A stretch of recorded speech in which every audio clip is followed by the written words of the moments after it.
덕숭산에 살아있는 산신령으로 불리긴 했으나 요상한 신통력을 자랑하며 사람들을 미혹하지 않았다.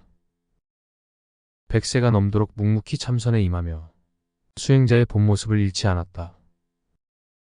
성은 최씨, 법명은 현문, 법호는 해암이다. 해인총림의 방장이자 종정을 지낸 해암성관과 법호가 같다. 1885년 황해도 백천에서 태어나 11살 때 아버지가 돌아가시자 12살의 나이로 양주의 흥국사로 가서 머리를 깎았다.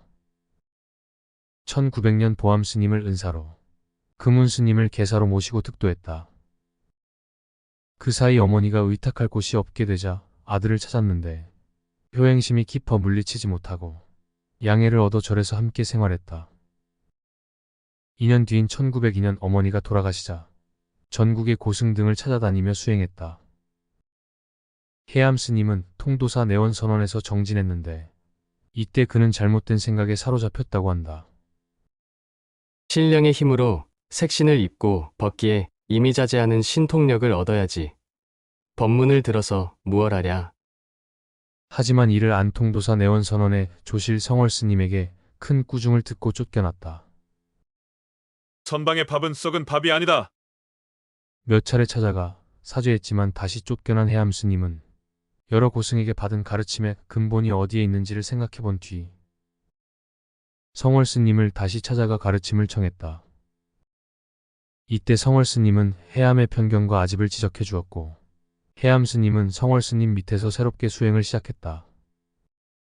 그 결과 1911년 해담스님에게 구족계를 받았고 성월스님 밑에서 선을 공부했다. 그 뒤 만공스님과 해월스님, 용성스님을 차례로 모시며 6년 동안 용맹정진하여 깨우침을 얻었다. 이에 오도송을 남겼다. 어묵동정 한마디 글귀. 누가 감히 손댈 것인가. 내게 동정을 여의고 한마디 이르라면 곧 깨진 그릇은 서로 맞추지 못한다고 하리라. 해암스님은 만공스님에게 깨달음을 인가받고 전법계를 받았으며 수덕사 조실로 추대됐는데 이때 한마디 했다. 조실이란 자리 생지옥일세. 하필이면 그건가. 그저 공부나 같이 함세. 해암스님이 시적을 앞둔 해에 시자가 물었다. 무엇이 중노릇을 잘하는 것입니까? 이때 해암스님은 중노릇에 대한 해언을 남겼다. 공들임이 깨침이요. 깨침이 곧 공부며 공부가 곧 중노릇이다. 몇십 년 중노릇하였다는 것이 다 무엇을 위함이더냐. 허구한 세월 염불했으니 부처님 명호를 외우기 몇천 번일 것이며 경전을 살펴보았다 하더라도 손에 대지 않은 부처님 책이 없을 터이거늘. 송장의 손도 아니고 짐승의 발바닥도 아니거늘. 어찌하여 근본 취지를 여의고 여전히 미혹하여 공부하는 방법을 묻는다는 말이냐. 이 모든 것이 제 성품을 여의고 믿음이 없는 까닭이니라. 알았다는 생각이 있으니 남 앞에서는 도인처럼 행세하고 잘 훈계하여 다 이르되 열심히 기도하고 참선하라 말하면서도 정작 스스로는 부끄럽거나 미안해하지도 않는다. 귀로는 비록 수천 번을 듣고 익혀 입으로 술술짓거리나 정작 내 자신은 알지 못하는 터이라 이 어찌 개를 깨고 부처를 죽임이 아닐 것이냐. 마음속으로 세상의 이치가 다 그러하다고 여기고는 저와 남을 속이는 간악이요 망어이기 때문이니 결국 정신 잃고 사는 술에 취한 인생이니라. 남을 탓하기 일수요 원망으로 사니 세상이야 그렇다 치겠거니와 자신의 생사는 해결을 보았더냐. 점중이 될 때에 무엇을 생각하였는지 지금도 아느냐. 안다면 그때 그렁저렁 세월 보내며 시은이나 축 내리라 다짐하였더냐. 그러나 이 중에도 가장 무서운 병통은 자굴하여 신심을 잃는 일이다. 스스로 중생이라 불러 공부에 게으르거나 스스로 부처라 불러 무사도인임을 자처하고 무의도식하되 이것이 본분사라 말하며 작은 일에 짜증내고 참구하지도 정진하지도 않는 이 마구잡이로 혼자 살며 대중과 더불어 화합도 못하면서 일신의 안녕만 꾀하는 이가 어찌 승가의 사람으로 가당키나 하냐. 그러므로 알라. 제 스스로 제 성품을 닦는 일이거늘 어찌하여 사사오욕으로 제 마음의 보배 삼아 망령되이 살아가면서 허튼 재주나 익히고 글자에나 집착하리요.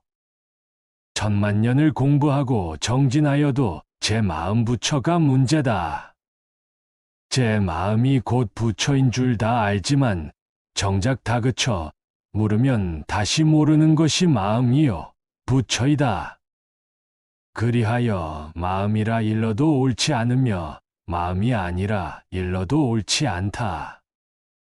그렇다면 부처님 법을 마음이라 이르지도 말고 마음이 아니라고 이르지도 말고 어디 한번 일러보라. 부처를 믿는다. 부처를 본다. 마음이 부처라 말하나. 이는 부처님도 말한 적 없는 일이거늘 니 있어. 스스로 부처라 스스로 깨달은 이라 자처하랴. 모르거든 죽기로 참구하라. 어느 날 만공 스님이 법상에 올라 대중에게 질문을 던졌다. 내게 큰 그물이 하나 있는데 그 안에 물고기 한 마리가 걸렸다. 물고기를 살릴 방법을 아는 대중은 답을 하라. 잇따라 수자들이 각기의 답을 했지만 만공 스님이 쳐놓은 그물에 걸릴 뿐이었다. 이때 해암 스님이 일어나 만공 스님의 옷깃을 잡아 말했다. 큰 스님, 이제 그만 그물에서 나오시지요.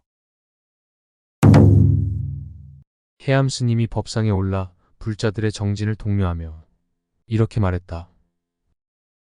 종소리에 땡땡하면 북소리에 거꾸러진다. 대중은 각기 한마디씩 일러보아라.